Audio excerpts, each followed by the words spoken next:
అదుపులేని ఆలోచనలు శత్రువు కన్నా ప్రమాదకరం.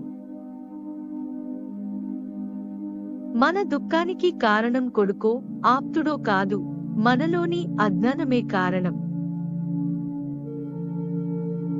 మనిషికి నిజమైన ఆనందం లభించేది కేవలం వారి ఆలోచన వల్లే.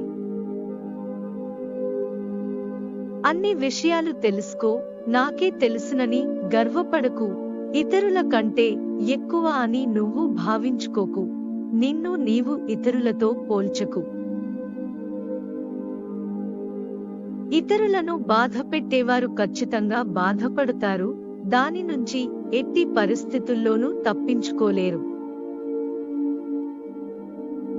అవసరమైతే మాట్లాడు, లేదంటే నిశ్శబ్దంగా ఉండు. సాధ్యమైనంతవరకు సంభాషణల్లో ఇతరుల ప్రస్తావన వద్దు. ఉత్తమ సంభాషణలు సిద్ధాంతాల చుట్టూ తిరుగుతాయి, నీచమైన సంభాషణలు వ్యక్తుల చుట్టూ తిరుగుతాయి.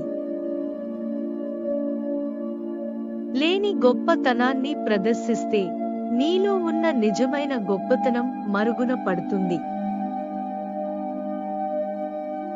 ధ్యానాన్ని ఒక పనిగా చేయకు, ప్రతి పనిని ఒక ధ్యానంగా చేయి.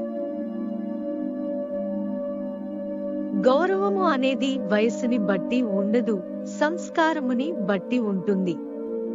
తాటి చెట్టు ఎంత పెరిగినా దాని కింద ఎవరూ నిలబడరు. మర్రి చెట్టు చిన్నగా ఉన్నా దాని కిందే అందరూ నిలబడతారు. Thanks for watching. Please do subscribe for more videos. Don't forget to like, comment and share the video.